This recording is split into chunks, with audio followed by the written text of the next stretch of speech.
Bonjour Gilles, comment vas-tu? Ça va très bien, Marc, et toi? Bien, bien, merci. Alors, ce qui nous réunit au fait aujourd'hui, là, c'est vraiment pour cette série, pour parler un petit peu de l'évolution des médias avec l'arrivée d'Internet. Mais peut-être avant d'aller dans ce sujet un peu plus précisément, est-ce que tu voudrais nous faire un peu un historique du Graphici, du journal en tant que tel? Oui. Euh, Graphici a été lancé au tournant de l'an 2000. C'est un projet qui a émergé 98-99 et qui a été publié pour la première fois en l'an 2000, le journal. À l'époque, c'était un journal culturel, pas exclusivement, mais essentiellement. Euh, et en 2006, il était culturel, il était aussi mensuel. En 2006, au printemps, il y a une réflexion qui couvait depuis un certain temps, c'est-à-dire de rendre le journal généraliste, pardon, pour aller chercher une plus grande, premièrement un plus grand lectorat et également une plus grande tarte publicitaire parce que ça vient ensemble. Plus il y a des gens qui lisent une publication, plus il y a moyen d'aller chercher de la publicité et c'est la publicité qui fait vivre les journaux. Plus que les abonnements, plus que n'importe quel euh, les ventes en kiosque pour les journaux qui sont vendus en kiosque, par exemple. C'est toujours la publicité qui a préséance c'est la plus grande source de revenus. Et le virage s'est pris en 2006-2007. Graphici est devenu un journal généraliste. Et ça a coïncidé sur le plan très personnel avec mon entrée en fonction, c'est un bien grand mot parce qu'on m'avait demandé au départ, étant donné que j'étais le plus vieux des journalistes ou à peu près là, en Gaspésie, si je voulais si je voulais m'occuper de l'éditorial. Et c'est ainsi que j'ai fait mon entrée à Graphici. C'est un journal que je suivais, que je lisais, mais auquel je ne contribuais que très rarement. Je me souviens d'ailleurs d'avoir euh, écrit un éditorial, on pourrait dire un pilote en termes de médias électroniques. Là, au printemps, début d'été 2006, j'ai soumis un éditorial et depuis ce temps-là, j'écris l'éditorial. C'est ça. Puis bon, on est généraliste depuis 2006-7. 2015-2016, on a été obligé pour diverses raisons, mais on pourra en parler un peu plus tard, mais il a fallu réduire les publications et devenir bimestriel, c'est-à-dire une fois aux 2 mois, au lieu de publier à tous les mois. On prenait une pause. Quand on était mensuel, on prenait une pause au mois d'août, donc on publiait 11 journaux par année. Est-ce que toi, tu te souviens quand tu es entré en fonction, peut-être même au niveau par rapport au début du Graphici, comment se situait le journal vis-à-vis d'Internet à ce moment-là? Pardon.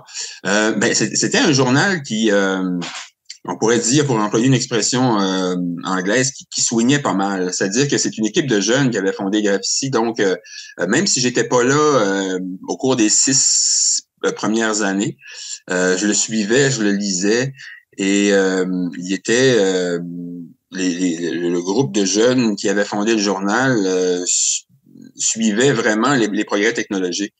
Je me souviens même qu'au tournant des années 2009-2010, Graphici a déposé un projet et a obtenu du financement pour faire des mises à jour quotidiennes. Donc, il y avait la publication du journal mensuel, mais il y avait également graphici.ca qui publiait des textes jusqu'à 4, 5 textes, un peu comme une station de radio, si tu veux, euh, sur une base quotidienne. Donc, les gens pouvaient, pardon, les gens pouvaient s'attacher au journal de diverses façons, dont le suivi quotidien. Il y avait même de la vidéo en 2010, 2011, 2012. J'avais pas beaucoup de temps à consacrer à cette édition-là, mais ça m'arrivait de dépanner. Là. Il y avait un journaliste qui était principalement assigné à la version en ligne, à la version quotidienne graphici.ca, qui travaillait presque exclusivement à ce journal en ligne. Donc, Graphici a toujours été assez soucieux de suivre les technologies dans la mesure de ses moyens, mais on avait aussi d'autres moyens en 2010, 11, 12, parce qu'on était mensuel, parce que la tarte publicitaire était considérable à l'époque. Il y avait beaucoup d'organismes de développement régional qui se servaient du fait que Graphici rentrait dans tous les foyers par distribution postale. Donc, chacun des 38 ou 39 000 foyers de la Gaspésie était servi par Graphici. Le journal rentrait là et c'était pour la plupart des annonceurs qu'on avait à l'époque, c'était c'est une occasion d'affaires intéressante. Je pense notamment aux concessionnaires automobiles, mais également les organismes de développement régional comme les centres locaux de développement, la conférence régionale des élus, des organismes qui ont été abolis entre 2014 et 2016 par le gouvernement de Philippe Couillard. Donc, il y avait cet élément-là qui venait, les organismes se servaient de Graphici pour publier des encarts, pour faire valoir leurs services. Alors, il y avait une tarte publicitaire considérable. Puis on avait, je me souviens là, pour avoir assisté à quelques assemblées publiques, assemblées générales publiques de Graphici, que le journal avait un budget de 400 000, 460 000, presque 500 000 $ pendant les bonnes années là, 2012, 13, 14. Donc c'était vraiment c'était un peu l'âge d'or de Graphici. Les compressions budgétaires du gouvernement le mandat de 2014 à 2018 ont fait énorme, l'austérité en fait, ont fait très très mal à Graphici, tant et si bien que il a fallu réduire le nombre de publications à compter de 2016 et notre budget annuel est passé en gros d'un demi-million à 125 000 $. Donc il y a beaucoup d'éléments des tâches du journal qui ont commencé à se faire de façon bénévole. Le bénévolat a toujours servi, a toujours été assez présent dans Graphici, mais dans les très bonnes années, quand on avait un budget de 400 à 500 000 $, il était quand même permis de gagner sa vie avec ce journal-là. Là. Puis d'une façon peut-être un peu plus générale, en dehors du Graphici, selon ton expérience de journaliste, comment est-ce que toi, tu as pu voir l'évolution d'un journal papier, par exemple, et son adaptation justement, ou devoir s'adapter même, parce que certains ont été même obligés de s'adapter peut-être à certains réseaux sociaux. Et toi, comment tu l'as vécu concrètement en tant que journaliste? Tu parlais tout à l'heure, des fois, ça t'arrivait de dépanner à faire de la vidéo. C'était pas forcément ta façon de travailler, j'imagine, avant. Mais comment est-ce que toi, tu as dû incorporer ça dans ton métier? Ben, j'ai fait très peu de vidéos lors du virage de 2010, lors du virage du Graphici.ca, de l'établissement de Graphici.ca, des mises à jour quotidiennes qu'on faisait des nouvelles parce que je suis très occupé ailleurs. Je travaille pour un quotidien, je travaille pour un hebdomadaire anglophone. Je raconterai pas ma vie, mais j'ai beaucoup de responsabilités ailleurs. Et Graphici est un à côté pour moi. À l'époque, il y avait une équipe permanente à la rédaction, ce qui était très très différent. L'adaptation aux technologies. Elle est venue forcément, comme aussi l'adaptation aux médias sociaux. L'adaptation aux médias sociaux a fait mal à la plupart des journaux parce que bien qu'il soit possible de propulser nos publications sur Facebook, par exemple, c'est Facebook souvent qui va vendre la publicité à partir du contenu des journaux dont le contenu se retrouve en ligne. Donc, c'est un peu, je fais une analogie qui commence à être usée un peu, mais ça peut aider à comprendre.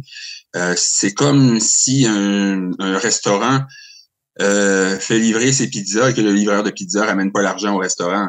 Il va livrer les pizzas aux clients, mais il garde l'argent pour lui. Ben, Facebook, pour la nommer, là, mais il y en a eu d'autres aussi. Google aussi a fait très mal, mais c'est un peu le virage avec lequel il a fallu s'adapter parce que notre contenu est propulsé, mais l'argent de la publicité s'en va dans les poches de Facebook et de Google. Et ça a été une transition très, très difficile parce que je parlais tantôt des compressions budgétaires là, du gouvernement de 2014 à 2018, mais il y a également cet élément-là qui a fait très mal. C'est-à-dire qu'il est de plus en plus difficile, par exemple, dans le domaine automobile, d'aller chercher la publicité des concessionnaires automobiles parce qu'ils se servent des médias sociaux pour annoncer. Entre guillemets, gratuitement. Ils vont développer un concept, mais c'est souvent ça qui se passe. Puis en même temps, ben, les médias sociaux, c'est une arme à deux tranchants parce que c'est aussi, mais on est devenu dépendant d'eux jusqu'à un certain point parce que c'est une façon de se faire valoir, c'est une façon d'exister virtuellement, mais ça ne paye pas beaucoup. Très occasionnellement, je l'ai vécu dans un autre journal, on a reçu un chèque de Facebook sans détail, je pense que c'est 6 000 ou 7 000 $.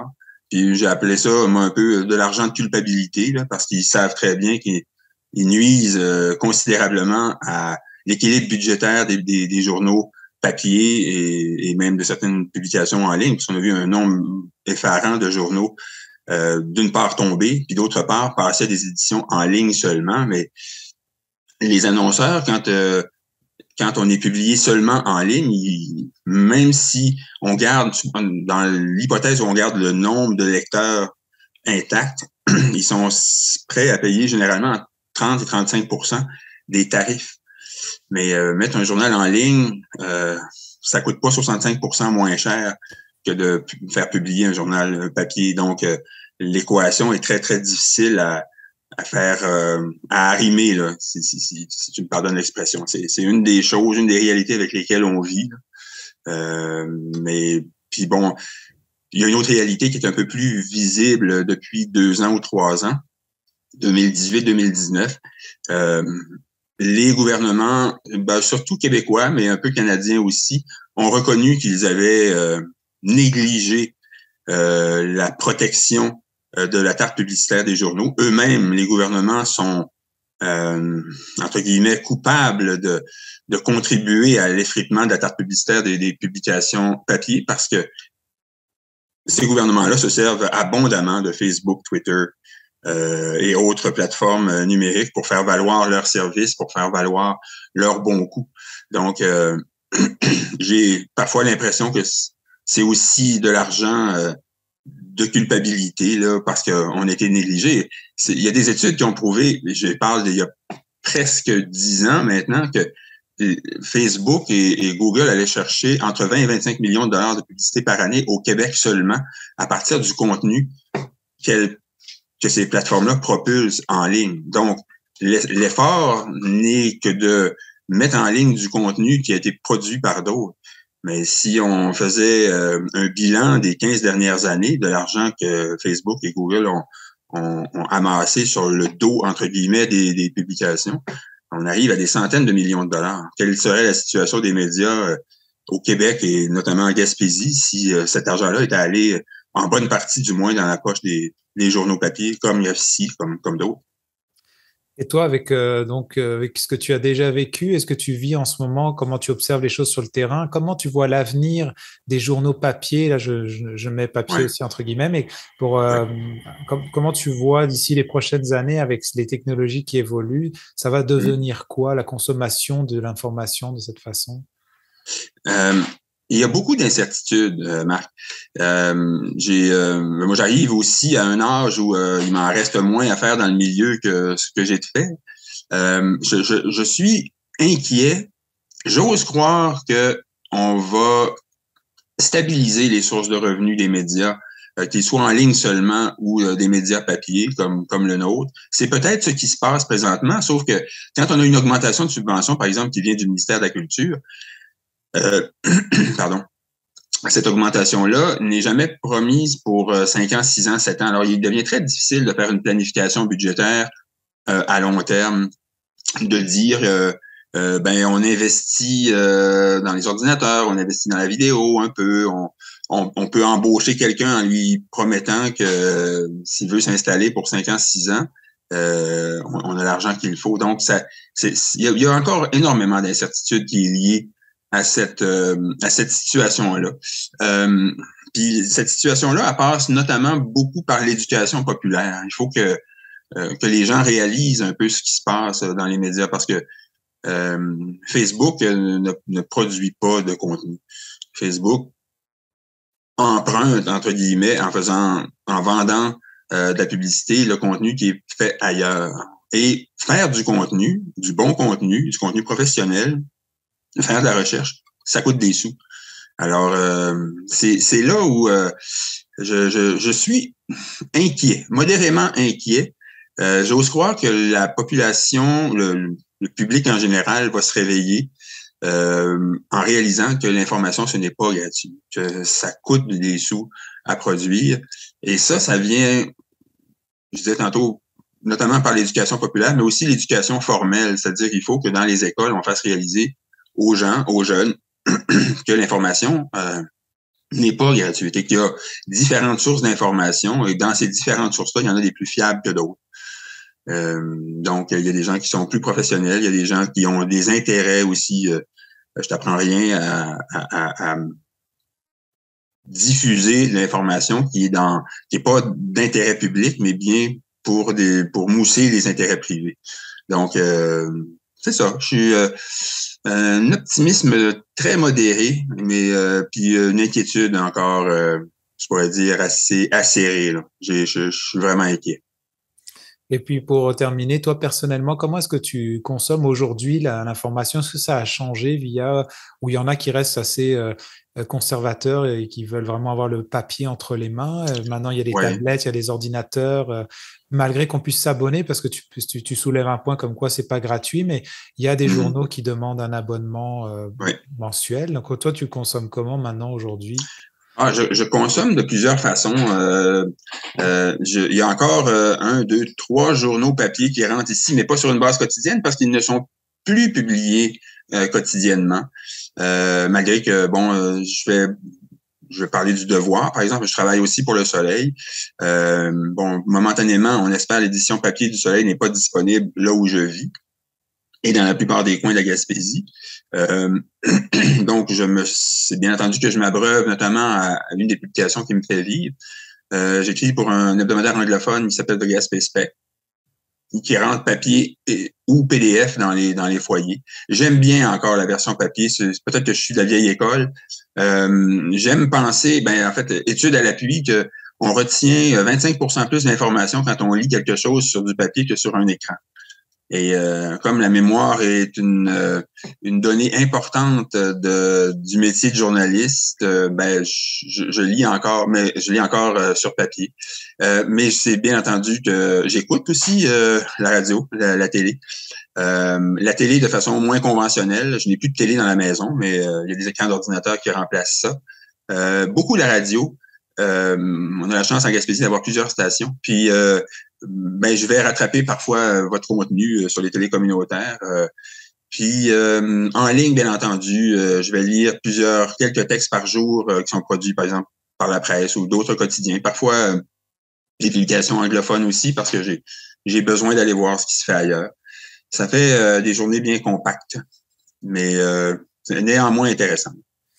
Bon, peut-être j'ouvrirai je sais que ça pourrait en faire une émission à elle toute seule, mais ça me fait ouvrir sur le sujet de est-ce que l'avantage justement d'avoir ce flux Internet nous donne accès c'est un marais d'informations dans le fond. Il y a beaucoup de choses qui rentrent, beaucoup de choses ça peut être confus des fois aussi. Mais est-ce que c'est plutôt gagnant? Toi, tu vois ça comment, le fait qu'on puisse justement avoir accès rapidement comme ça à toutes sortes d'informations, même qui viennent des fois contrer. Tu parlais tout à l'heure qu'il y a de l'information aujourd'hui, des fois on peut produire qui peut appuyer du privé plutôt que le côté public.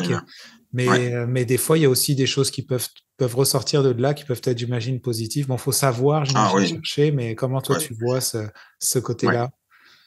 Il y a des très bons magazines, par exemple, en ligne, où il y a des textes de 8000 mots, 10 000 mots, c'est considérable. Là. Des sujets vraiment fouillés. Il y en a au Québec, il y en a au Canada. Tout est dans l'équilibre, je te dirais, Marc. Moi, là, un peu comme quelqu'un qui s'installe devant la télévision le matin à 7 heures, il peut rester là jusqu'à minuit le soir. C'est assez aisément, là, il va faire 17 heures de télévision, puis il peut se lever de son fauteuil le soir, puis penser que tout le contenu était bon. Par contre, ça prend un équilibre. Et c'est là où je pense il y a le danger présentement, c'est là que le danger se situe. J'essaie d'aller un peu moi, j'aime bien aller en profondeur. Donc, les textes de 3 ou 4 paragraphes, j'assimile cette information-là, elle fait partie de ma tarte, là, si tu veux, de choses pour lesquelles je démontre une certaine curiosité, mais il n'y a rien comme un article de fond à un moment donné pour dire, parce que j'écris des éditoriaux, ce qui est un peu différent, là, c'est, de cette façon, c'est un petit peu original le travail que je fais, parce qu'il n'y en a pas beaucoup en Gaspésie. Alors, j'ai besoin de lire des textes longs, des textes fouillés, et pour me faire une opinion, pour confronter mes idées aussi. Donc, tout est une question d'équilibre. Puis, faut aller jouer dehors aussi. Souvent, mes meilleures idées de reportage, l'hiver, par exemple, je les avoir en pelletant mon entrée, ou l'été en faisant du vélo. Les choses s'éclaircissent, mais il faut vraiment, ça prend un équilibre. C'est là le grand défi, je pense, parce on peut se brancher et rester là pendant 16 heures d'affilée.